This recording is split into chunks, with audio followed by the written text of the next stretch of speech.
welcome everyone. There are at least three reasons why today's meeting is significant. First, we have been looking for a way to honor the memory of James Brown.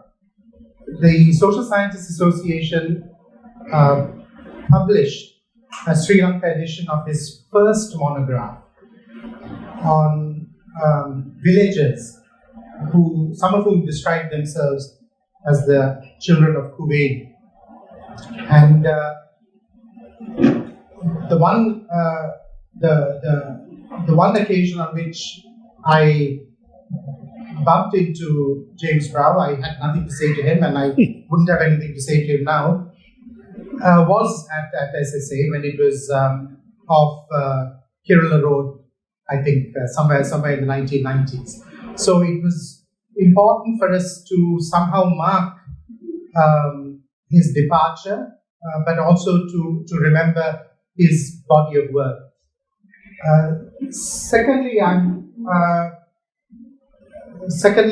as you know from the title of today's presentation, we will be hearing about a significant event, a conference in Anuradhapura, co-organized by James Brown, which later yielded one of the classic texts, and there aren't too many, in the field of agrarian studies in Sri Lanka, that is the volume Agrarian Change in Sri Lanka.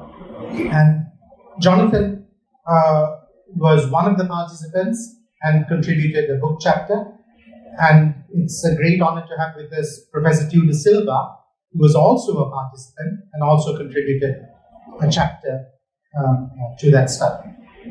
Incidentally, I'm happy to see that perhaps half of this room were not born in 1984, and that gives me a lot of hope for the future. Thank you so much for turning up. As Pradeep mentioned, we initiated this seminar, which we call Critical Agrarian Studies, to try to revive interest in agrarian political economy. And I want to just read out a couple of lines from James Brown, which I think are important for this seminar too. Quote, "I prefer to assert unequivocally that social structures and cultures are the products of human thought and action, and that therefore the causes of social change must be sought in human agency. Second, if we want to go beyond the continuity of trends in order to understand the events of history, we must abandon scrupulous but possible spurious objectivity and align ourselves with our subjects." So I think these are two statements which, to me, are also important preoccupations for this seminar series of the SSA. The third reason this occasion is so important is, as Pradeep said, because we have with us Professor Jonathan Spencer. And not just himself a contributor to the village studies that he will be also talking about in his first monograph, but also so important to people like myself outside of anthropology, people like myself who don't understand really too much of those many words, and definitely not the high theory of which Jonathan is also somewhat skeptical, but influenced us really in terms of perhaps categories of analysis. And it's incidentally the book he edited, which is another classic text in Sri Lanka studies, Sri Lanka History and the Roots of Conflict, is dedicated to two people who were at the Anuradhapura conference and whose passing really robbed us of so much, Serena Tenekon and Newton Goodising. I want to, there are many, I'm not going to speak about Jonathan's publications, I want to instead just remind us that he has also been a teacher. He in his synopsis for today's talk, he refers to James Brown as an exemplary mentor. And I think there are people in this room who would attest that Jonathan has been that to them, supervised over 30 PhDs. And of course, teaching has been what he has done through his career. And I just want to close by reading this to you from Jonathan, which I thought was very moving. I have often thought that the point of teaching in a university is not to create a cohort of faithful followers, eager to do the things you have done yourself, but rather to help create the circumstances which allow a new cohort to do things you couldn't imagine yourself doing. And I think, that's, pretty good philosophy for a teacher to have. So thank you, Jonathan, for being with us, and the floor is yours. Thank you, Kumar, for that wonderful introduction. Everyone says thank you for that wonderful introduction, and normally it's after hearing somebody reading out your web page from the university website. That was a really wonderful introduction because a lot of thought and care went into that, and I'm particularly pleased that you picked out that line from something I wrote in the autumn, because at least some of the people in the room, Prema Kumar, I'm not sure, I'm bad to forget people. Some of the people in the room are precisely people who've gone on and done things that I couldn't have imagined doing myself. I think there's one at the back there as well. This afternoon, I was amazed to discover that this event was also the subject of what passes for a lively debate on Facebook, thanks to Geetika, who had posted a commentary on it. And one of the last comments I saw, I really just stayed back and stuck on Facebook and left you guys to get on with it. But one of the last comments I saw before I came out was somebody saying something like, hey, anyway, what's all this stuff got to do with, the problems of Sri Lanka today? What's all this kind of rural stuff? Can't the sociologists get onto something else? And my response to that, which is kind of one of the punchlines for the talk, is in a situation where we could call a poverty emergency, where nutrition levels are collapsing across the country, as many of us know, and we're a huge proportion of the population still live in the countryside. How can this not be relevant to the present and future of Sri Lanka? So I'll start with that one, and then I'll get more sentimental as I go along. This is you gave me a glass of water, but not a box of tissues, and you may regret that. Okay. I have some in my pocket, but they're almost inaccessible. It'll be very embarrassing trying to get them. And this is, I think I've also announced this in public. Today's talk is very much one from the heart, as you'll probably notice.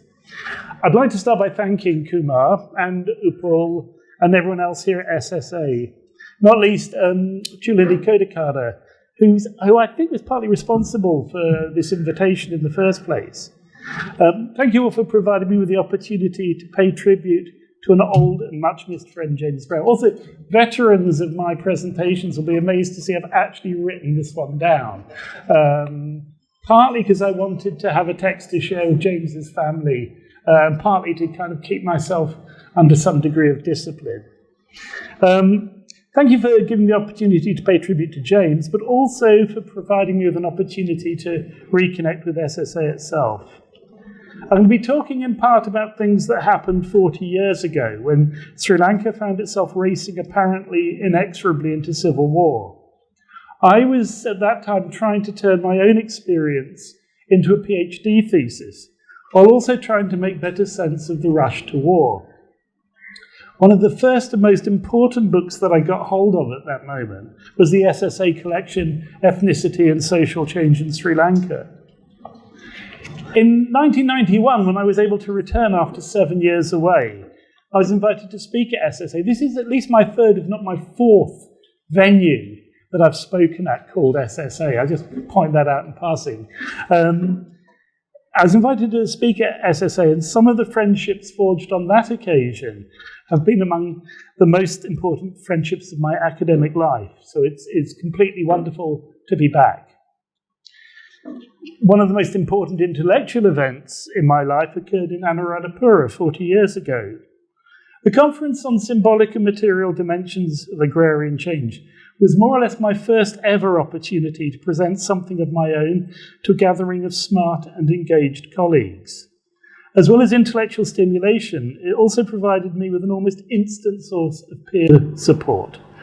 Speaking of my friendships here at SSA, a similar point could be made for the 1984 Anuradhapura conference, where I first met Mick Moore, Siri Hettige, and Serena Tennekomb, and where I had the privilege to listen at length to Newton Gunnarsinger in full, occasionally somewhat lubricated, flight. And it's especially fitting, and I'm so pleased that Tudor Silva should have come down from Kandy, as he's one of the friends that I first met in July 1984 at that conference. And while I'm remembering to thank people, I must give especially warm thanks to James and Judy Brow's children, Jeffrey and Ranjani, and yes, there is a story there, and James's student Mike Woost, who have supplied me with memories, stories, and pictures that fill in many of the gaps in my own understanding of James's quietly remarkable life.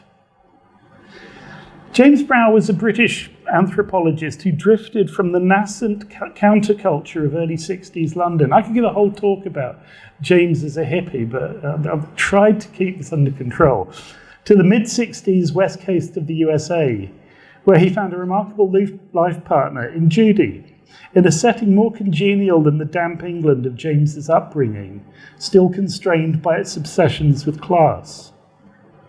And he found a vocation as a researcher and teacher of anthropology. He and Judy carried out fieldwork for 2 years in villages north of Anuradhapura between 1968 and 1970. That's a picture from that original fieldwork. James then took up a position at Swarthmore and completed his PhD. When he failed to get tenure at Swarthmore later in the 1970s, which in retrospect he saw as a bit of a mercy, that kind of upper middle class liberal arts college was not quite his scene. He moved to the University of Texas at Austin, where he felt far more at home, where he stayed until his retirement in 2007. In 1983, he returned to Sri Lanka with Judy and their 2 children for the field work that would go into his second book, Demons and Development, and today's talk is partly a pitch for you to all read that book if you haven't. He returned for a final visit as the organizer of the conference in Anuradhapura in July 1984, which took place exactly a year to the day after the 1983 riots, or pogrom, I've got written down here, the 1983 pogrom.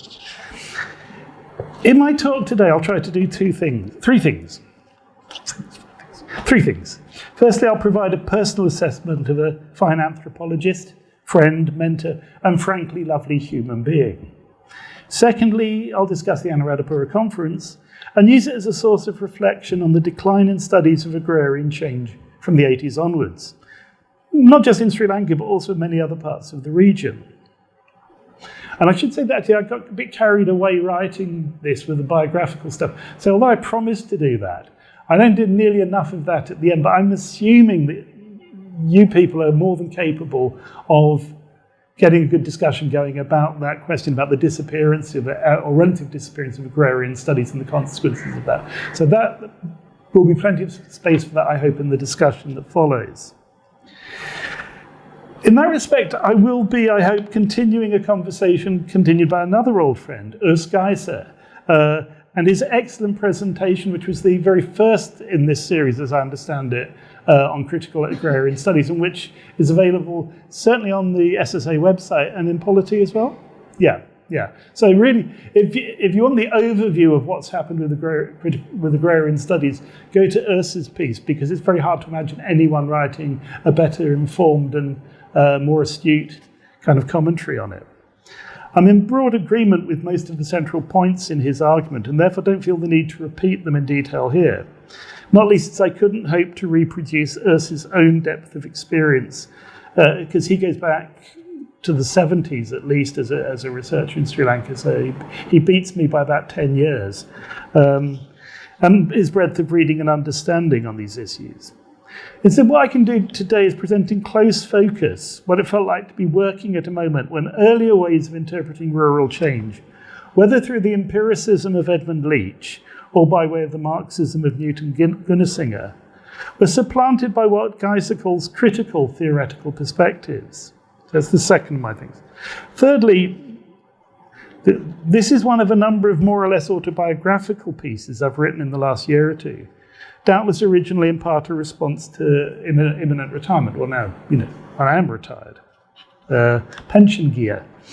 Although it may not be obvious here, I've also been inspired by Pierre Bourdieu's writings about the need for what he calls sociological self-analysis as one way in which to better understand how the objective conditions in which researchers work silently impinge on the questions we ask and the problems we think important. In this case, why was agrarian change self-evidently such a central theme of late 70s and early 1980s social science here, and how and why did it fade away?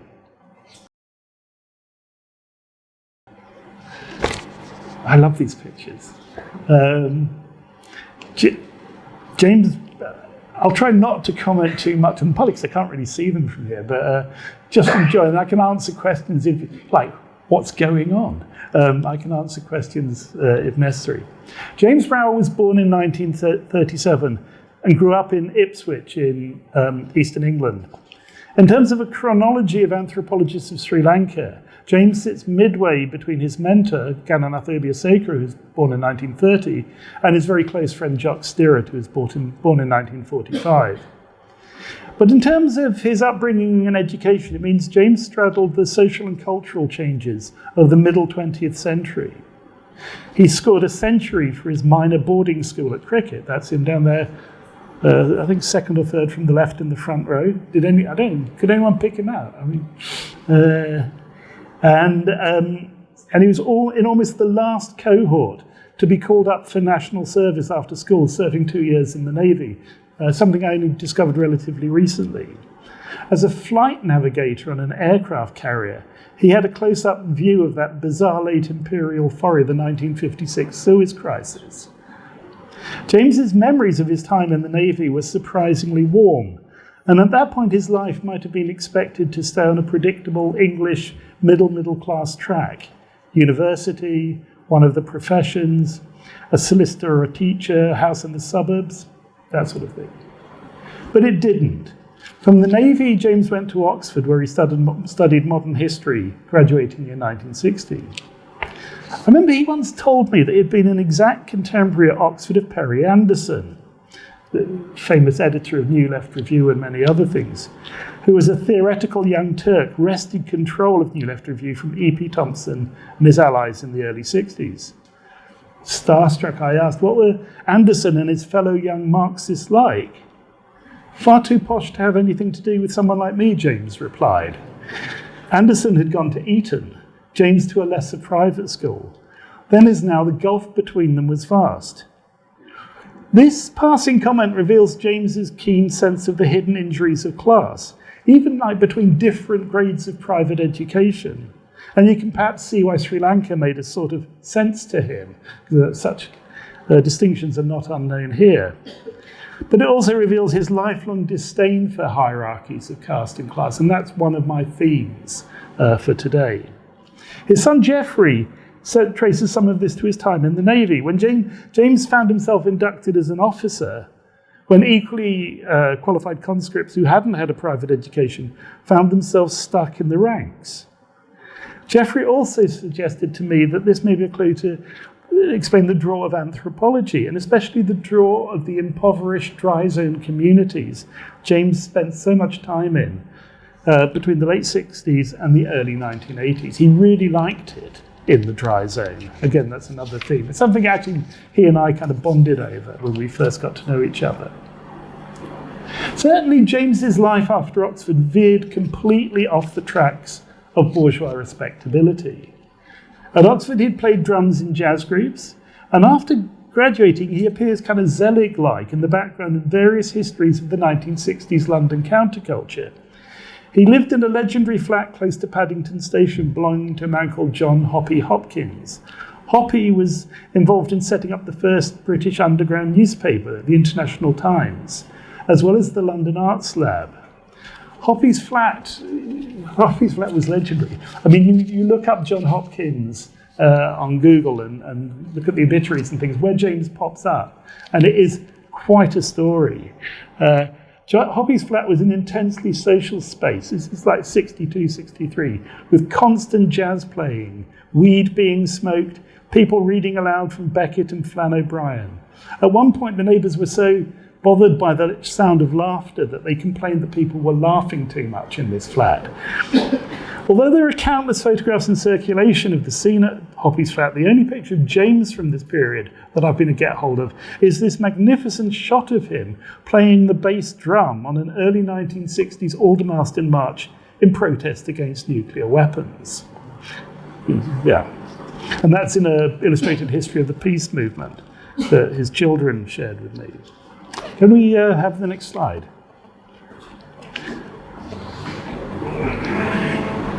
This is one of my favourite slides.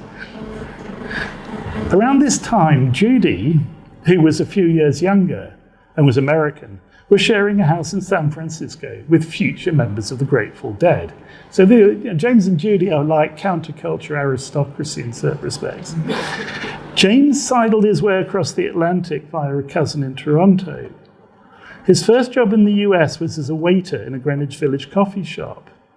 He then appears in Seattle sometime around 1963 in the company of a friend called Lorenzo Milam, who had started one of the first listener-supported free-form radio stations using the FM band, Radio KRAB. Judy worked at the station, which was run on a shoestring and combined experimental music with high-minded spoken-word programs. James and Judy's first meeting is the stuff of family legend, as recounted by Ranjini. My mum was already in Seattle. She was from Palo Alto and had been admitted to Berkeley at the age of 16. She did a year there and then dropped out and floated around. She was living in Seattle on a houseboat and managing a radio station called KRAB. My dad had a friend named Lorenzo who he was staying with in Seattle. My mum and Lorenzo were friends. The story is, my parents met at a gas station. Lorenzo cruised, that's by the way, James at Radio KRAB as a DJ. Lorenzo cruised up in a convertible with handsome British James in the passenger seat. My mum happened to be there, and Lorenzo introduced James, saying he'd just arrived in town. My mum took one look at him and said, "He can stay with me." And that night, she cooked him dinner on her houseboat, and he never left. Station KRAB has a special place in US radio history. I mean, I learned so much, and a lot has been written about its early days. In an online archive, you can find this with Google, there's a link to a TV documentary from 1964 about the station, which features a scene with James, Judy, and Lorenzo on James and Judy's houseboat, and another scene with James reading out listeners' letters to Lorenzo at the radio station. It's impossible to think of James without Judy and vice versa. They're to stay together for over 50 years until Judy died 3 years before James in 2019. When I first met them, I was puzzled by the contrast in personal style, where James was quiet and reticent. Judy was loud and uncensored. Has anyone here ever met Judy? I mean, you would never forget her. And I have censored myself because there's loads of great one-liners that Judy came up with, almost none of which can be spoken in a public context like this. But I'm open to bribery after the talk. In my naivety, I thought this contrast must be difficult for James to deal with. But I soon realised that he loved Judy precisely because she would do and say the things his English politesse prevented him from doing. It was a great union. In 1964, while they're both working at the radio station, James and Judy joined the University of Washington's graduate program in anthropology. This was where Gananath Obiasekere had just completed his own PhD. And although he had no formal supervisory role in James's program, he served as a mentor and friend throughout the years that followed. And this, I think, explains why James's first child was called Ranjani. Although quite how Gananath became Geoffrey is another story altogether. And if we reimagine the history of Sri Lankan social science, where Gananath himself was called Geoffrey, it would all be really different and troubling. Anyway, in 1966, James and Judy spent a summer in the Canadian Northwest collecting material for Judy's master's dissertation on the history of a First Peoples group called the Shuswap. Then in 1968, James learned he'd been awarded a National Science Foundation Fellowship for fieldwork in Sri Lanka. He told me that the day they got the news, it happened that the Duke Ellington Orchestra were playing in Seattle, and he and Judy went to celebrate. And Judy being Judy, she immediately went up to strike up a conversation with the band in the intermission. A few years before this, as I'm sure you all remember, the Duke Ellington Orchestra had visited Colombo as part of the State Department tour that inspired Duke's Far Eastern Suite, playing the Colombo Racecourse. So that's a picture from that trip. And indeed, there's an online archive from Radio Ceylon of everything they played on the visit, which is amazing. Anyway, somehow, Judy's talking to the members of the band, the conversation turned to the snake life of Sri Lanka. And this, I'm sorry, some of you have to close your ears because there is a profanity going to come. Yeah, growled Johnny Hodges, possibly the most beautiful saxophone player ever. Them Polongas are real motherfuckers. James told me that story. Can I have the other, next slide, please? James and Judy stayed in Sri Lanka from June 1968 to June 1970, living and working in Kukalewa, the largest, in quotation marks, Veda village in Anuradhapura district. In the second year of their fieldwork, the Browns expanded their focus to include the whole network of villages, 45 in total, that identified as Veda in the district. To do this, they used questionnaires and enlisted the help of students from Colombo University. I'll return to that first study in a minute, but for now I want to cover the rest of James's biography up to that return trip in 1983. In 1971, James was appointed assistant professor at Swarthmore College in Pennsylvania, and 3 years later he defended his PhD in Washington. The revised version of the PhD was published as The Villages of Anuradhapura, the historical anthropology of a community in Sri Lanka in 1978, and copies are available for sale outside. By then, James had learned he'd been turned down for tenure, but he was able to get a new, as yet untenured position in Texas in 1979. Tenure followed in 1982 and promotion to full professor in 1997, at which point he was in the midpoint of a long spell as departmental chair. James' second book, based on the 1983 fieldwork, Demons in Development, The Struggle for Community in a Sri Lankan Village, appeared in 1996. He published a steady stream of articles between the mid-70s and the late 90s. His last article appeared in 2009 in a Festschrift for his old mentor Gananath, edited by H.L. Seneviratne. James was, by all accounts, a great teacher. Mike Woost, his former student, put this in an email to me. He was a wonderful and amazing teacher in the classroom and one-on-one. Students highly respected him for his command of theory and his ability to help students formulate their research topics. He was on dissertation committees of students going everywhere in the world to do their fieldwork. Palestine, Peru, Mexico, India, Brazil, Egypt. Until I came along, that's Mike, he had no one going to Sri Lanka for fieldwork. After Mike, who completed his fieldwork completed his PhD in 1990, James' only other Sri Lankan student was Sandhya Ewamani, whom many of us know, who has written movingly about her debts to James and to Judy in various social media posts in recent years. In the tributes posted and the conversations I've had with his former colleagues, there's a strong sense of a very collegial colleague, a team player who looked after everyone on the team. But there's also a sense of someone who looked out especially for the more vulnerable in the academic community, the junior colleagues, women, minorities. Next slide. I'm now going to talk briefly about James's first book before moving into the first person to talk about James's 1983 fieldwork and then the 1984 conference. I'll try to end with some observations about the present, but I doubt that anything I say will be especially surprising on that.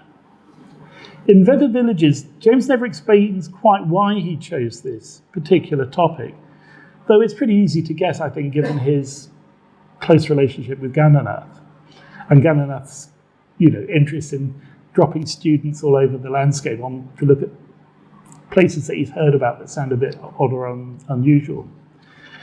Kukalewa, where James and Judy based themselves, is about 30 kilometres east of Anuradhapura, and not very far from Edmund Leach's original field site of Pulalia. The group identified as Vedas in this part of north-central province bear no traces of hunting or jungly existence. They are a group of impoverished cultivators who speak Sinhala, religiously identify themselves as Buddhists, practice as Buddhists, but they're endogamous, they marry in, and happening to be known by themselves by others as Veda. So they call themselves as, children of Kuveni, but they make no pretense to being indigenous or primitive or anything like that. And I think that's important because I think that James's book has been slightly neglected by a lot of people because they see the title and they think this is a bit niche.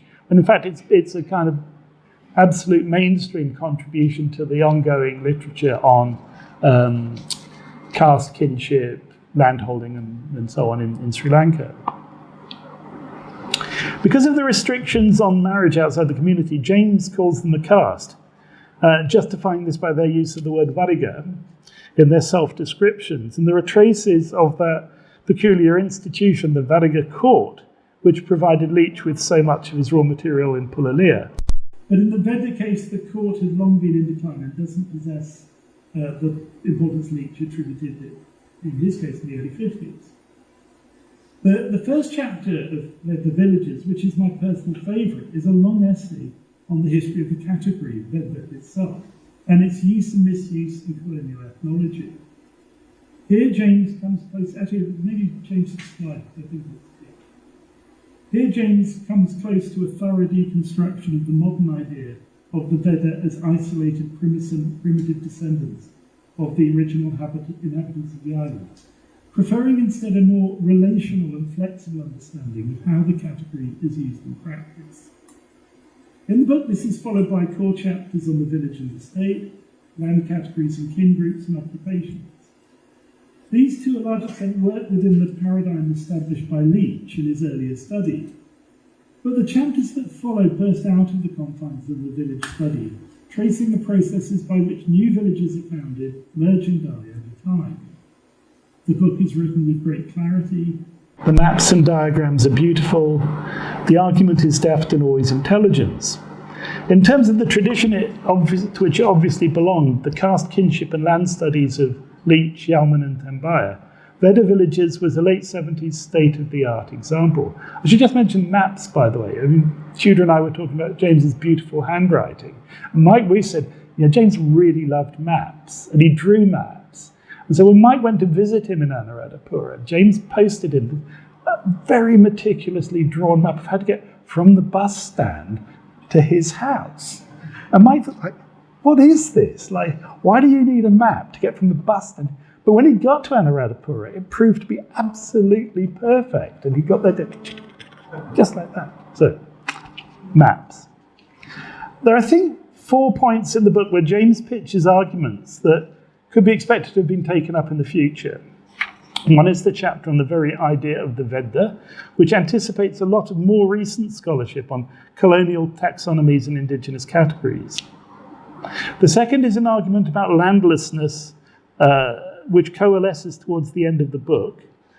Leach, in his more polemical moments, of which there were many, railed against depictions of landlessness as a problem in rural Ceylon, arguing that most of those apparently landless were simply sons waiting to inherit from their fathers. And this actually wasn't true, I think, but Leach banged away at this point for years and years and years. As things stand for James, talking about Anuradhapura, things stood at that time.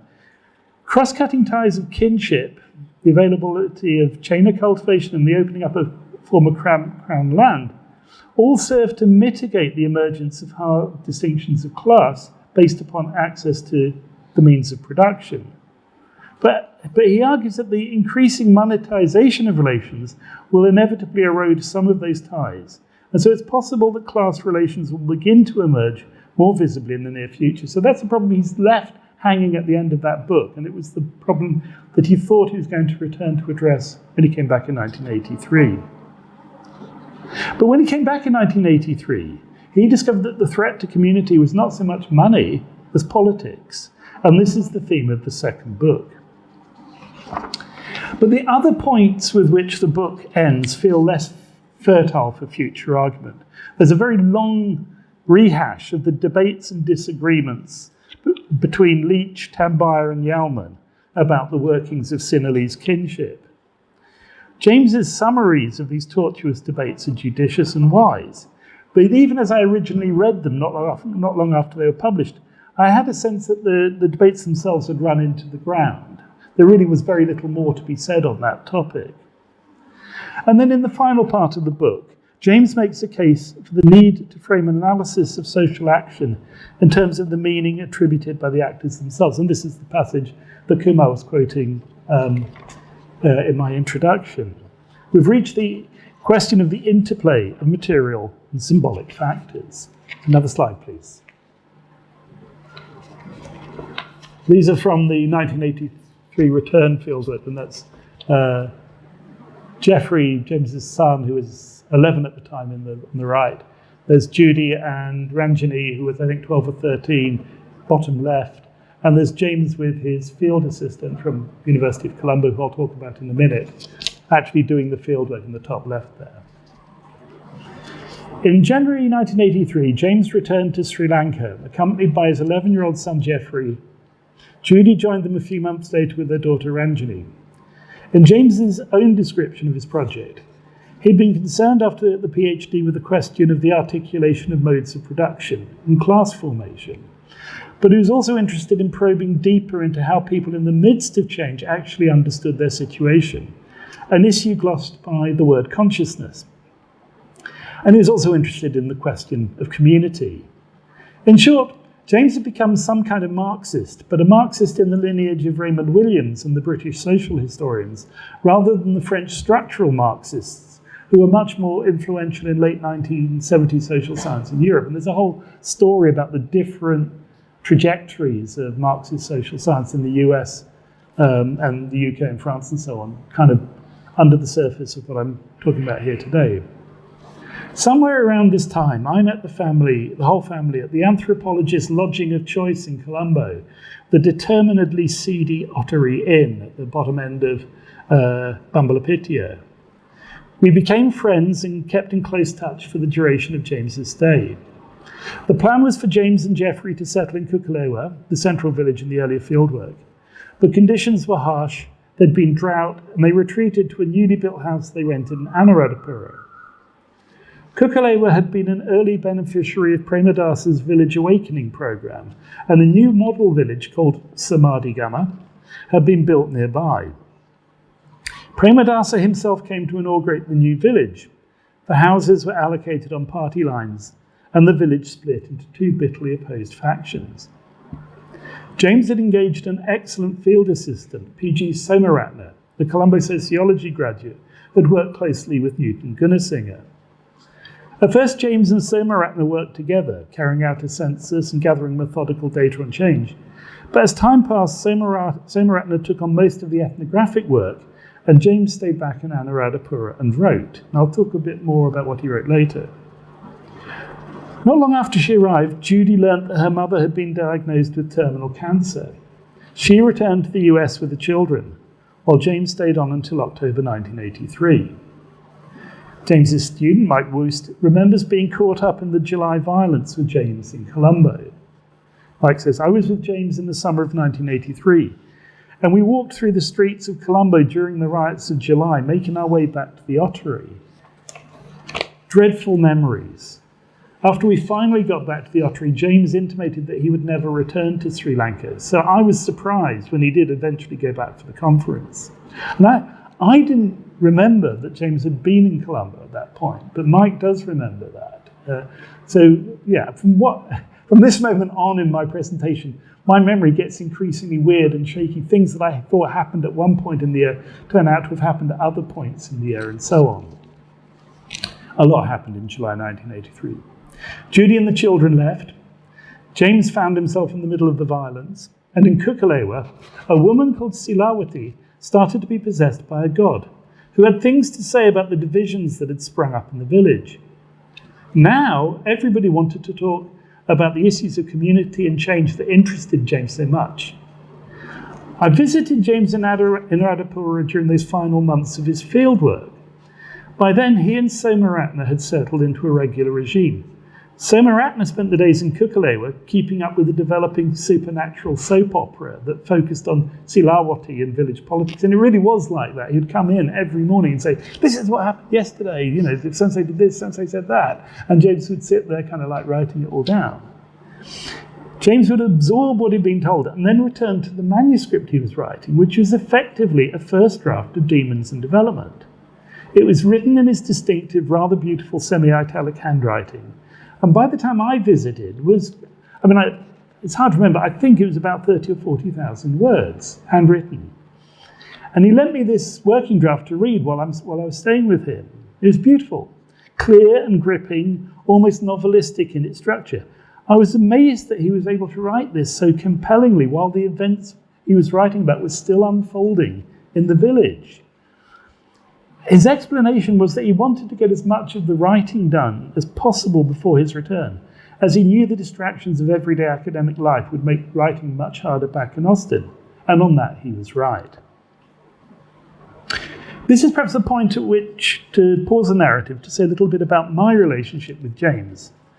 Oxford, where I completed my PhD, prided itself on its cultivation of this culture of supervision by benign neglect, or let's even skip the benign, just neglect.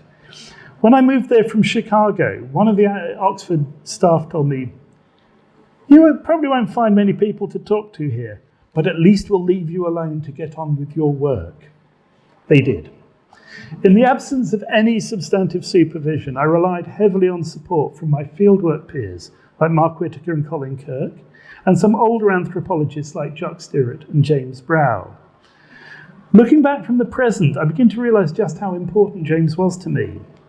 Intellectually, we were both very much on the same page. And despite the fact that he was infinitely senior to me in career terms, our relationship was always egalitarian. We exchanged drafts of papers and chapters through the 1980s. If James's writings were strikingly clear and unpretentious, so too were his comments and criticisms of other people's work. But the comments I received in their quantity and tone were above all infused with an ethos of kindness and generosity.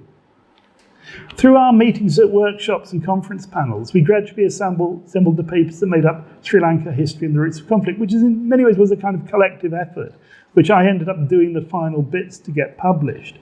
But people like Jock Stewart and Elizabeth Nissa and Mark Whittaker and James Brow were very much part of that effort as well. And my own PhD thesis and the book that came from it can be read, I think, as somewhat less assured versions of James's Demons and Development. That was, in a way, the book I'd like to have written, rather than the book I did write. And in an academic world not dominated by moral exemplars, James stood out as a really, really good person. Get another slide. We're getting to Anuradhapura. You're behaving very well. We now enter the part of my presentation which rests on the shakiest ground. The Anuradhapura Conference on Agrarian Change, which James co-organised in 1984, was more or less the first time I presented... Hang on.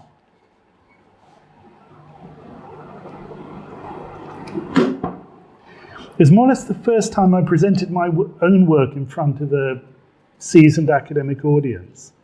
I was absurdly anxious and absurdly excited. I can ask Tudor afterwards if he noticed. Actually, one of the manifestations was smoking. We all smoked in those days, and we smoked that conference was just vile if you were a non-smoker. At some point, with Mark and I competitively trying to outsmoke each other, Mick Moore pulled out a pipe, right? Which won, of course, with in terms of... And I think, Tudor, you didn't even smoke in those days, did you? You were like one of the very few people who didn't smoke. Oh, dear. I gave up smoking in August 1984, and I've never looked back.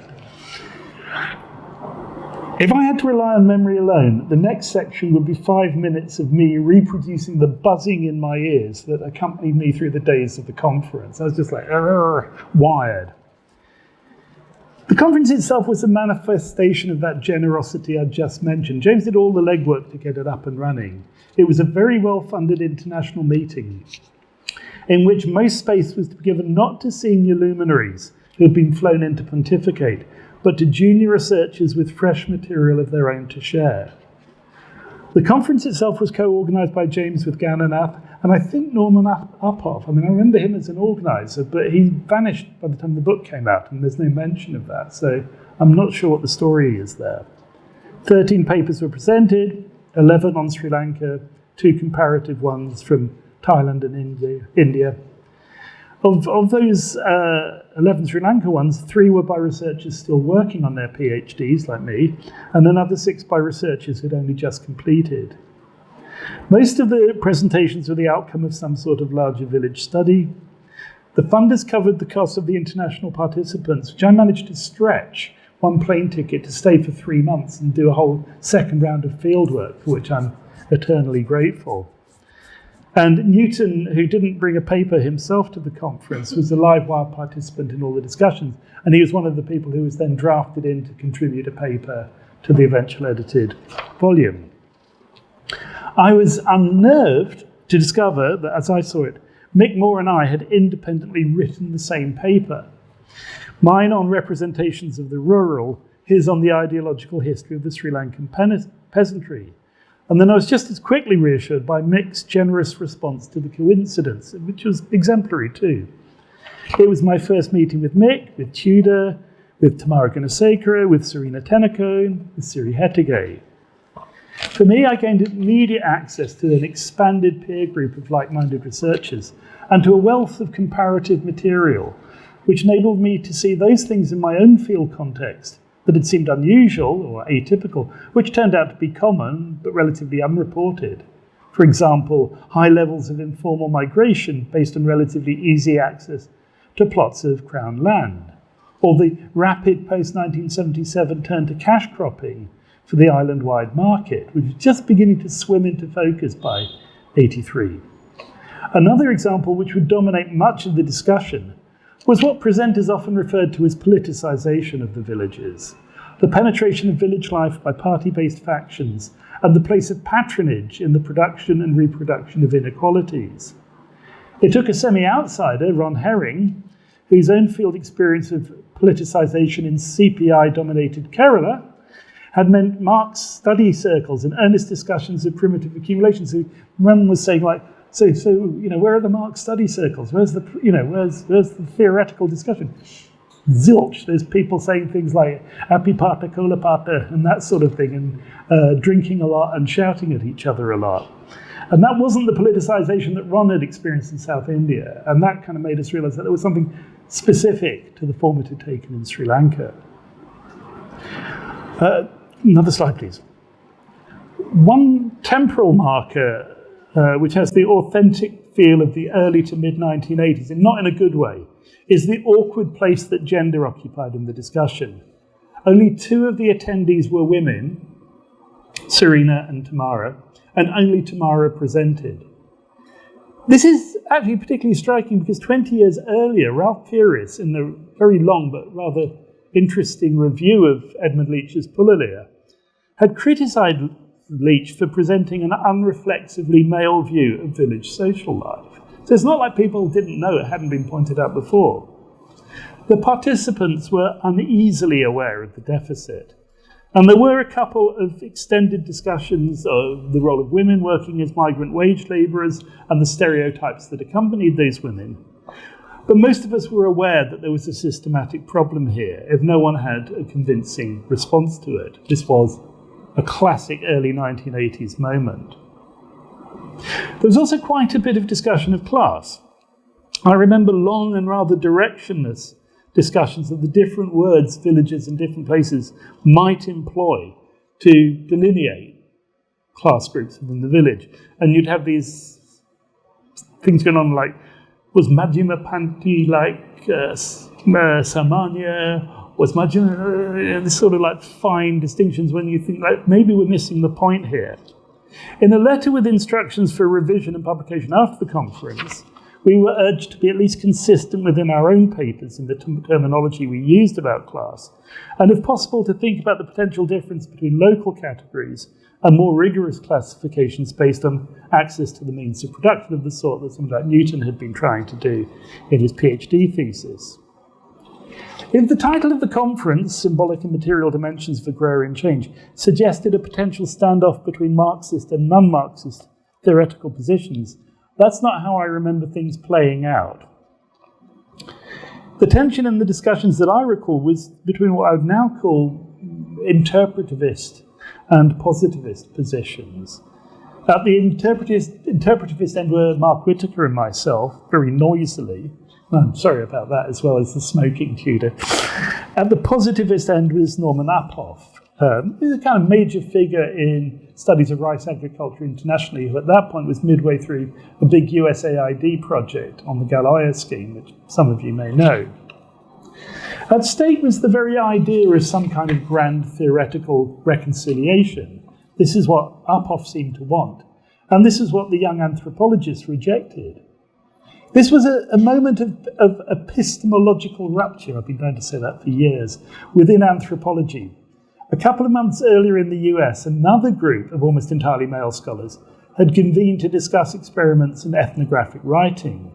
Their deliberations were to appear 2 years later as an influential volume entitled Writing Culture, a volume that would at once blow open the conventions of ethnographic writing, but also usher in an arsenal of post-structural literary criticism to accompany the move. So this was sort of, if you like, the space that Mark and I and some of the other younger non-Sri Lankan researchers were occupying.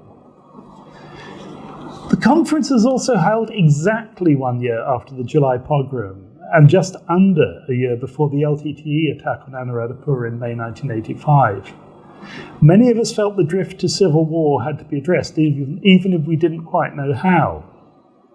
My paper and Mick's both discussed singular nationalist framings of rural change and the place of the rural in the nationalist imagination. And I'd like to think that we may have partly helped propel Serena Tennecoen, who was just about to start her doctoral research, into her brilliant work on the ideological labour that J.R. Jayawardena's government was putting into the Mahaweli project. The other work which feels to me like an indirect product of our discussions in Anuradhapura, even though he wasn't actually present, is Mike Woost's later work on village politics and village nationalism in Monoragala, which seems to seamlessly flow out of the issues that we were talking about in there. The plan was always to produce a volume from the conference which went beyond the usual bunch of papers format. Joe Weeramunda, the most senior of the younger Sri Lankans present, was to co-edit this with James. Funds were found to bring Joe to Texas to work alongside James, and funds were also found for some of the other younger Sri Lankans to carry out follow-up fieldwork. I think Suri Hetige had some as a result. I'm not sure who else, whether any of the others did. We were issued with advice and instructions for revising our papers. Along the way, we lost a number of participants, but gained 4 papers that hadn't been presented at the conference. Overview pieces by James and by Mick Moore, and new pieces by Newton and by Piers Vitebsky. And then nothing happened. No publishers seemed to be interested, and eventually the editors wrote to us to suggest we find other homes for our pieces if we wanted to. Mick's article went into a journal, and I incorporated mine into the revised book version of my thesis. And then out of the blue, somewhere around 1990, I guess, or 91, we learned that a publisher had been found after all, and the volume appeared from Sage in 1992, 8 years after our meeting. Another slide. By the time Agrarian Change in Sri Lanka finally appeared, the intellectual tide had firmly turned. In his introduction to the SSA volume, Capital and Peasant Production, in 1985, Newton Gunnasinger commented disparagingly on the whole idea of the village study. These, scare quotes, village studies, are a contribution to our knowledge only in one sense. Whereas earlier, no one has known about the existence of Mudville, now anyone so inclined can read the monograph and can come to know something about its geography, location, and inhabitants. But they do not make a theoretical contribution to the understanding of the socio-economic processes at work in our countryside. After several decades when some version or other of the village study dominated Sri Lankan sociology and anthropology, the number of new studies almost completely dried up from the mid-80s onwards.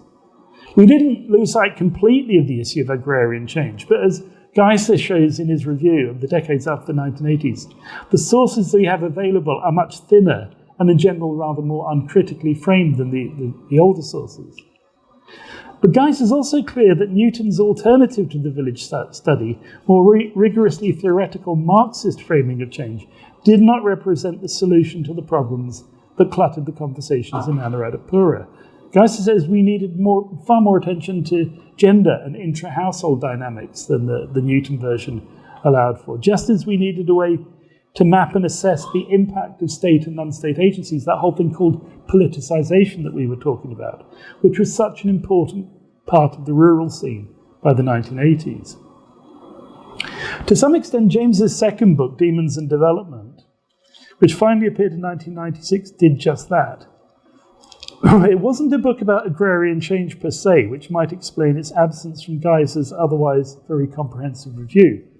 But it does sketch in the key features of recent agrarian change in Kukalewa in a short section early on, particularly the expansion of wage labour and the transition from traditional subsistence-oriented China to new forms of cash cropping. It also has a lot to say about the intrusion of national politics into village affairs. And perhaps for the first time in a Sri Lankan study, it allows the individual voices of villagers to come through loud and clear. The book tells the story of the bitterness of village politics and of the efforts to invoke gods to heal the divisions caused by the new housing allocations. The voices belong to both men and women, so as well as individual actors, the book makes a start in challenging the male-dominated accounts of the past. It's a compelling read. James's clarity of analysis and writing is at its very best. The book reminds us, above all, of this old point from Clifford Geertz. Anthropologists don't study villages, they study in villages. The village is a convenient point from which to look at the world. It's not to be confused with world. We're not studying Mudville as Mudville. We're studying the world as seen from Mudville, which is a slightly different issue. In Demons and Development, James showed us what we can learn about politics and development, the state and nationalism, as seen from the perspective of a village. I'd suggest the perspective remains valuable. So to go back to the example I started with, if the current crisis is above all a crisis of poverty and food security, as I think it is, that can be studied just as well, if not better, from the perspective of a village as from anywhere else. And in the absence of those perspectives, we are severely limited in our understandings of the depth and dimension of crisis. In a review in the Journal of the Royal Anthropological Institute, Susanka Pereira praised Demons in Development, but with 3 caveats. Bless him. You couldn't, the long time between fieldwork and publication, a certain closeness to middle-class romanticised versions of the traditional village community, and what he saw as an unnecessarily heavy theoretical introduction to the book. The first criticism has some justification. I've read a draft of the central part of the book in 1983, and James had rehearsed the various theoretical arguments in articles published in the late 80s. At that time, ethnographic writing which gave access to individual voices was relatively rare. The books that came out in the mid-80s that really kind of were state-of-the-art for that were James Scott's Weapons of the Weak and Paul Willis's Learning to Labour. And they're the obvious comparisons. James's Demons and Development could have been one of those 3 books if he'd only got it out when he had it more or less ready in the early 1980s. By the time it appeared, James's style seemed less radical. A trick had been missed. The theoretical discussion which Susanka complained about is actually only a few pages long, and I think, I have to say, it's a very lucid, indeed helpful guide to questions of hegemony and consciousness by way of Marx and Engels, E.P. Thompson and Raymond Williams, Gramsci, Laclau and Mouffe. I mean, If anyone's going to make, Pierre Bourdieu, if anyone's going to make kind of light and lucid work of that, James did it then. It's like 5 pages. Come on, we can cope. On the question of the romanticisation of lost community, I tended to side a little bit with Sasanka. My own view was that villages had always been divided, but had found other ways to work through the divisions. Modern party politics had provided a new medium for the expression of division, and the growing importance of state resources, like the model village provided in Kukalewa, raised the stakes in all disputes. This was a rare but persistent point of disagreement between us. James knew my criticisms, but was unmoved by them. Now, nearly 30 years later, and thinking about this in terms of James's biographies I've been in these last few weeks, I think it all makes more sense. His whole journey from school, through the Navy, Oxford, Bohemian London, jazz, to the houseboats in Seattle and anthropology, finally found a point of rest in these impoverished and marginal communities in North Central province. If there's a theme linking the stages in that journey, it's a flight from hierarchy and snobbishness. James's attachment to the ideal of rural community was based on his own very real first-hand experience of it in Kukalewa in the late 1960s. We have the final slide. Years later, on a visit to Austin in 1989, I sat with James on his back porch as dusk fell. He lived just outside the city, and his house was on a sort of small rise, and as we looked out at the arid, empty, flat landscape stretching to the horizon, with the browsed Sri Lankan rescue dogs snuffling around us in the bush, which is another story altogether, James turned to me and said, sometimes looking out from here, it feels just like the dry zone. I close with that mental picture of my friend and mentor, James Brow, a truly lovely man. Thank you.